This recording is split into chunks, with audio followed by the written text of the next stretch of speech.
नमस्कार, मैं हूं रजनीश। आप देख रहे हैं टीवी भारत। तो दोस्तों, एक नई स्टोरी हम आप लोगों को समक्ष पेश करने वाले हैं, जो कि बहुत ही इंटरेस्टिंग है और बहुत ही एक चेतावनी भी है। क्योंकि लोगों को कहना है कि लोग पेपर देख के पुलिस बनते हैं। पुलिस बनते हैं, कांस्टेबल का पेपर देते हैं, तब वह पेपर देने के बाद जब वह पेपर निकलता है तब वह कांस्टेबल की पद पर भर्ती होती है। लेकिन आज हम एक बात करते हैं दोस्तों, कानपुर के एक फर्जी दरोगा साहब की। उनकी दरोगा साहब की बहुत ही इंटरेस्टिंग कहानी है, जो कि एक असली दरोगा की नहीं होती है, वो एक फर्जी दरोगा जी की कहानी है। तो दोस्तों, हम शुरू करते हैं वो उनकी कहानी के बारे में। आप लोग हमारे चैनल पर अगर नए हैं तो चैनल को करें सब्सक्राइब और पूरा वीडियो देखें। तो चलते हैं आगे। तो दोस्तों, बात करते हैं, जब वह फर्जी दरोगा साहब लोगों को ठगी आए दिन करते रहते थे। तो दोस्तों, एक बार की जब बात है, उनकी बात करते हैं, जब उनकी पत्नी साहिबा उनसे कहा कि मुझे कुछ शॉपिंग करना है, तो चलिए शॉपिंग करने के लिए चलते हैं। तब वह शॉपिंग करने के लिए ज्वेलरी शॉप पे गई, तो उन्होंने अच्छी गहने भी खरीदे। खरीदने के बाद जब वह उनसे पैसों की मांग की, तो पैसे, हालांकि कुछ पैसे दिए उन्होंने, कुछ पैसे उनसे कह दिया कि मैं बाद में दूंगा, या उन्होंने अपनी वर्दी वाला रौब दिखाया। तो हालांकि वो ज्वेलरी शॉप का जो ओनर है, उन्होंने कुछ कहा नहीं ज़्यादा और वो अपने आप शांत रहा। तो धीरे धीरे आए दिन ऐसे ही वारदात होती रहती थी उनके साथ में। वो ऐसी चीज़ें को कई ऐसी चीज़ों के साथ धोखाधड़ी भी उन्होंने की। क्योंकि और अब बात करते हैं दरोगा साहब की। दरोगा साहब के एक मित्र थे। तो दरोगा साहब के एक जो मित्र थे, मित्र से कहा कि मुझे यार पैसों की बहुत सख्त ज़रूरत है और मुझे प्लॉट लेना है, तो मुझे कहीं से अगर व्यवस्था हो तो 15 लाख की हमें ज़रूरत है। तो दरोगा साहब के जो मित्र थे, उन्होंने कहा मेरे ससुर साहब हैं, वो एक फर्नीचर के बहुत बड़े व्यापारी हैं, तो उनसे हम आपसे मिलवाते हैं। अगर मान जाएंगे तो आपको पैसा हम दिलवा देंगे। तो जो फर्नीचर की दुकान है उनकी, जो फर्नीचर के व्यापारी हैं, इनका नाम है चंद्रशेखर जी, जो कि कानपुर में ही हैं। वो उनके जो दामाद हैं, दामाद के जरिए से उनकी दरोगा साहब से मुलाकात हुई। मुलाकात होने के बाद जब वह दरोगा साहब से बातचीत हुई, बातचीत होने के बाद तो उन्होंने कहा कि ठीक है, कोई बात नहीं, हम आपको पैसा दे देंगे। दरोगा साहब ने कहा था कि मैं आपको पैसे कुछ दिनों में वापस कर देंगे। चंद्रशेखर जी ने जब पैसे कहा, तो चंद्रशेखर जी ने 5 लाख रुपए उनको बाई कैश दे दिए और इसके बाद कुछ ऑनलाइन ट्रांजेक्शन कर दिया 5 लाख का। उनके पास 10 लाख रुपए आ गए। तो उन्होंने कहा मेरे पास 10 ही लाख रुपए हैं, अब इतना व्यवस्था ही है, अब अभी हमारे पास व्यवस्था नहीं है। तो दरोगा जी ने कहा ठीक है, कोई बात नहीं। तो ऐसे ही कुछ समय बीत गया कि 5 दिन की कहा उन्होंने, 10 दिन की कहा। लेकिन जब वह चंद्रशेखर जी ने उन्होंने कहा कि पैसों की मुझे भी ज़रूरत अब आन पड़ी है, तो मुझे दरोगा साहब से पैसा दिलवा दो। अपने दामाद जी से कहा, तो दामाद ने कहा दरोगा जी से, दरोगा ने कहा कि मेरे पास अभी नहीं है, जब मेरे पास व्यवस्था हो जाएगी तो दे देंगे। और उनने अपनी वर्दी धारक वाला रौब भी दिखाया। तो रौब दिखाने के बाद जब वह चंद्रशेखर जी को एक दो बार उन्होंने फ़ोन पे भी धमकाया। फ़ोन पे धमकाने के बाद दरोगा साहब फेस टू फेस भी मिले, तब भी उन्होंने अपनी वर्दी धारक वाला रौब दिखाया कि नहीं देंगे पैसे तो तुम हमारा क्या कर लोगे, ज़्यादा करोगे तो मैं तुम्हें जेल में डाल दूंगा। कई तरह की बातें की।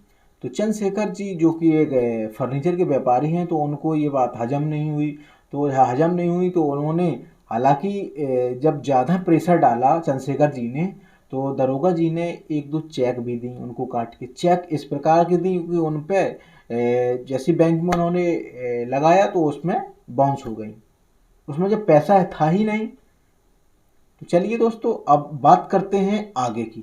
तो आगे की हम बात करते हैं, जैसे कि चंद्रशेखर जी को, जो कोई व्यापारी हैं, तो उनको कुछ शक होने के बाद तब उन्होंने पास के ही थाने में, कल्याणपुर थाना पड़ता है, कानपुर में पड़ता है, तो उन्होंने वहाँ पर एक तहरीर दी। तहरीर देने के बाद, अब उनका नाम पता सब चीज़ें लिखवाने के बाद, उन्होंने तहरीर देने के बाद जब वह घर आए, तो घर पर आने के बाद जैसे ही जो वहाँ का स्थानीय पुलिस स्टेशन था, कल्याणपुर थाना, तो उन्होंने उस दरोगा साहब को, जिनका नाम है संजीव कुमार यादव जी, तो संजीव कुमार यादव जी को फ़ोन पे बताया कि आपको पुलिस स्टेशन में आपको आना पड़ेगा, क्योंकि इन्होंने तहरीर दी है आपके खिलाफ। तो ठीक है, उन्होंने बुलाने के बाद जब उनसे मुलाकात हुई, मुलाकात होने के बाद तब उन्होंने पूछा कि आप कहाँ पे हैं, पोस्टिंग है क्या नहीं है। तो उन्होंने सारी चीज़ें विधिवत तरीके से, जैसे कि कोई दरोगा साहब असली हो, तो उन्होंने सारी चीज़ें बताई कि मैं सब इंस्पेक्टर हूँ, तो मैं फर्रुखाबाद का रहने वाला हूँ। उन्होंने बताया मैं एसपी कार्यालय में अटैच हूँ और मैं वर्तमान में उन्नाव जिला में जीआरपीएफ में तैनाती हूँ। तो ठीक है, उन्होंने जब सारी चीज़ें विधिवत तरीके से पूछने के बाद तो उनसे वहाँ से कह दिया कि आप यहाँ से जा सकते हैं अपने घर पे। कानपुर में रहते थे, तो कानपुर में रहने के बाद जब उनका पुलिस स्टेशन को कुछ ज़्यादा ही शक हुआ, शक होने के बाद उनने तो तुरंत एफआईआर दर्ज कर ली। तुरंत एफआईआर दर्ज करने के बाद जब वह दबिश देने के लिए उनके घर पे पहुंची, तो काफ़ी आला अधिकारी टीम भी गई थी। तो उन्होंने दबिश देने के बाद जब वहाँ घर पे पहुंचे तो उनके घर पे महिला थी, उनकी जो पत्नी है, तो पत्नी से कहा कि वो संजीव कुमार जी घर पे हैं। तो उस पत्नी ने कहा संजीव कुमार तो ऑन ड्यूटी पे हैं इस समय।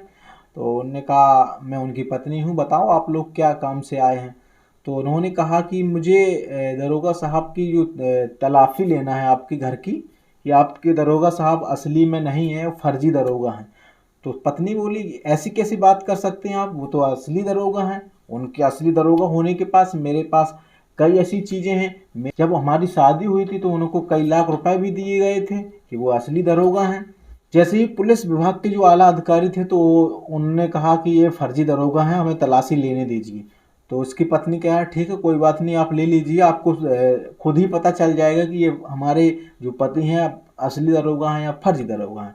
तो जैसे ही उनके अलमारी में, उनका दरोगा साहब के अलमारी में दबिश दी, तो दबिश देने के बाद जब वह पुलिस विभाग की टीम भी अक्का बक्का हो गई, क्योंकि इस प्रकार की वहाँ पे इतनी सामग्री रखी हुई थी, इतने वहाँ पे दस्तावेज रखे थे, इतनी वहाँ पे टोपियाँ रखी थी, इतनी वर्दियाँ रखी थी, इतने जूते रखे थे उनके, कि जो असली दरोगा साहब होते हैं तो उनके पास भी इतनी नहीं होती थी। तो दोस्तों अब बात करते हो उनके पास 7 वर्दी निकली। 7 वर्दी को आप लोग समझ सकते हैं बहुत ही कितनी 7 वर्दी मायने रखती हैं। तो 7 वर्दी के बाद दोस्तों अब बात करते हैं बूट की बात करते हैं, जूता की बात करते हैं। 12 जोड़े जूता मिले थे। जैसे कि 12 जोड़े जूता मिले, तो और भी टोपियों की बात करते हैं, तो टोपी मिली थी, 4 टोपी मिली। 4 टोपी मिलने के बाद उनके पास 4 आईफोन मिले। लोग बाग तो एक नहीं ले पा रहे हैं। हो सकता है आप लोगों ने भी देखा हो, जहाँ भी सब इंस्पेक्टर मिले हों या फिर और भी आला अधिकारी हों, उनके पास भी एक बड़े मुश्किल से फ़ोन आता है आईफोन। कितना महंगी कीमत है आज के दिन। दोस्तों अब बात करते हैं, यहाँ तक तो बात ख़त्म हुई। तो ख़त्म होने के बाद जब पत्नी ने कहा कि देख लीजिए, आप लोगों को अगर ज़्यादा कुछ डाउट हो तो हम और भी चीज़ें दिखा सकते हैं। तो उन्होंने और भी चीज़ें दिखाई, क्योंकि वहाँ जो ऐसे ऐसे कागज़ थे जो असली दरोगा रखते हैं, जहाँ भी दबिश देने जाते थे वहाँ की सर्किल की पूरी मैप रहते थे। हर चीज़ ऐसी ऐसी चीज़ें थी, एफआईआर की कॉपी और भी कई अन्य सामग्री थी। तो दोस्तों ये दरोगा साहब ने जो पूरी अपनी दास्ता है, इन्होंने जो भी ट्रेनिंग ली है, ना तो कोई इनकी ट्रेनिंग हुई है ना कुछ हुआ है। इन्होंने सिर्फ और सिर्फ एक गूगल के माध्यम से हर चीज़ सीखी कि किस प्रकार वर्दी पहना जाता है, किस प्रकार स्टार होते हैं, किस प्रकार जूता पहना जाता है। और बात करते हैं इनके आईडी कार्ड की बात करते हैं। जो इनके पास एक आर्मी कैंटीन का भी कार्ड मिला है और नेवी का भी मिला है। और इनके पास जो डीएल है, डीएल में भी अपनी वर्दी धारक की फ़ोटो लगाए हुए हैं। तो दोस्तों आप लोग देख सकते हैं एक फर्जी दरोगा की ये कहानी है। तो आप लोग बहुत मुश्किल से लोग पेपर देते हैं, पेपर देने के बाद पेपर निकलता है, फिजिकल होता है, रिटर्न होता है, तब जाके एक कांस्टेबल की भर्ती निकलती है, तब जाकर आप लोग कांस्टेबल के पद पर नियुक्त होते हैं। तो दोस्तों आए दिन ये घटनाएं होती रहती हैं, तो आप लोग भी सतर्क रहें, सावधान रहें और ऐसे फर्जी दरोगा से ज़रूर आप लोग दूर रहें। तो दोस्तों ये थी आज की कहानी। ऐसे ही हमारे चैनल पे आप लोग जुड़े रहें, तो हम आप लोगों को हर दिन एक नई कहानी ज़रूर लेकर आएंगे। धन्यवाद।